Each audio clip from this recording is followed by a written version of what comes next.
Okay, so we're diving into this whole autism misdiagnosis thing, specifically with women. And we found this article called The Autism Epidemic, Why Women Are Being Misdiagnosed. It's on a website called Cheap ABA.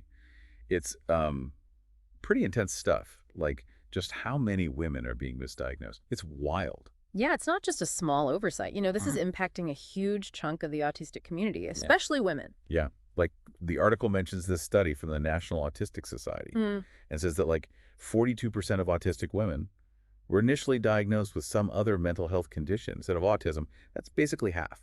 Yeah, that's a staggering number. And think about what that means. Like all those women not getting the right support, not getting the right treatment, just trying to navigate the world without the tools they need. It affects their relationships, their work, their education, basically everything. Totally. It's like Yeah. they're being handed the wrong map and then being told to figure out how to get somewhere. Yeah.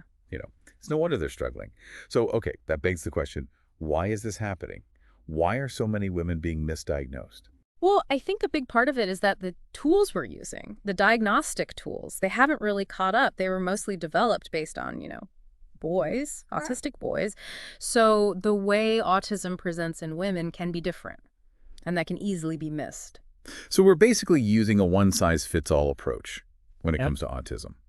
And it's clearly not working, especially for women. Yeah, it's like trying to shove a square peg in a round hole. Exactly. And then on top of that, you have this thing called masking or social camouflaging. Basically, lots of autistic women have gotten really good at sort of blending in. They hide their autistic traits to fit in. Yeah, that makes sense. It's like they're trying to be invisible. So even they might not realize they're autistic. Yeah. But that can't be good, right? I mean, all that masking. It's exhausting. Imagine constantly having to monitor and adjust your behavior. It takes a toll. It can lead to anxiety, depression, even burnout. Yeah, no kidding. Yeah. And then the article also mentions that a lot of autistic women also have other conditions too, like anxiety or depression. Right, those co-occurring conditions, they can make the whole diagnostic process even trickier. If a doctor is just focused on the anxiety, they might completely miss the underlying autism. Wow, so it's like they're treating the symptoms, Mm. but not the actual cause. That doesn't seem very helpful. It's not. It can actually be really harmful. Imagine being treated for anxiety when what you really need is support for autism. Right, so what happens then? What are the consequences of all this misdiagnosis? Well, you have women getting treatment that doesn't work, missing out on years of potential support. That could have made a huge difference. Think about it.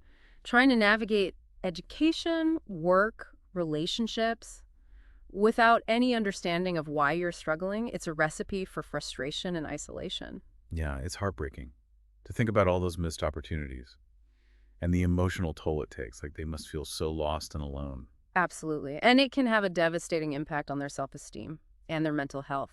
It's crucial to understand that these women aren't failing. It's the system that's failing them. Yeah, it's like the system is setting them up to fail. So how do we fix it? Because the article is calling this a full-blown epidemic. And it seems like it's not just because there are more cases of autism, it's because we're just not recognizing it properly. Right. We need a major shift in how we understand autism. Yeah. We need to move away from these old male-centric models and start recognizing the full spectrum, especially in women. Okay, so how do we do that? The article mentions awareness, training, and support. Let's start with awareness. How do we get everyone on the same page about this? Well, we need to start talking about it. We need to challenge those old stereotypes and make sure people understand that autism can look different in women. Right, so it's not about forcing everyone into the same box. Exactly. It's about recognizing the diversity of the spectrum. Okay, that makes sense. So what about training, especially for doctors and healthcare professionals? Yeah, they need to be trained to recognize and support autistic women. Maybe incorporate case studies that highlight the female presentation and update those diagnostic criteria to be more inclusive. So basically, making sure they're actually listening to women Exactly. and taking their concerns seriously, Right. not just dismissing them. Right. So it's about creating a system where women feel safe to speak up, knowing that they'll be heard and believed. Exactly. Okay, and then the last piece is support. What kind of support do autistic women need? Well, for starters, we need more spaces where they can connect, both online and in person. Support groups, online communities, things like that. Yeah, I could see how important that would be, especially given how isolating this whole experience can be, feeling like you don't fit in anywhere. Right, and those communities can also help connect women with resources and information tailored to their needs. That's great. So it's not just about formal support structures. It's also about fostering understanding and acceptance Yeah. in families and communities. Absolutely. It's about celebrating their strengths Yeah. and making sure they feel valued and respected. Okay, so it all comes back to shifting the narrative Yeah. from one of deficit to one of diversity. Instead of focusing on what autistic women can't do, we should be celebrating what they bring to the table. But that requires a pretty fundamental change in how we view autism, doesn't it? Yeah, it does. We need to move away from this idea that autism needs to be cured or fixed. It's not a disease. It's a different way of experiencing the world, a different way of thinking, feeling, and interacting. And that's not a bad thing. No, it's not. In fact, it can be a really beautiful thing. So how do we empower autistic women to embrace their neurodiversity and advocate for themselves in a world that often doesn't get it? Well, that's where self-advocacy comes in. They need to feel empowered to speak up for themselves, to seek out an accurate diagnosis, and to demand the support they need to thrive. Right, it's about reclaiming their power and creating a future where they're not just surviving, but actually flourishing. Exactly. But that can be really hard for some women, especially those who have been taught to be agreeable. And to put everyone else's needs before their own. Speaking Yeah. up can feel really scary. Yeah, I get that. So where do they even begin? Well, there are some great resources out there. Organizations like the Autistic Self-Advocacy Network, they offer training and support specifically designed to empower autistic individuals to advocate for themselves. That's awesome. So it's not about changing who they are. It's about giving them the tools to navigate a world that wasn't really built for them. Exactly. And when we do that, when we shift our focus from limitations to strengths, we create a world where everyone can thrive. I agree. This deep dive has been really eye-opening. And it's clear there's still a lot of work to do.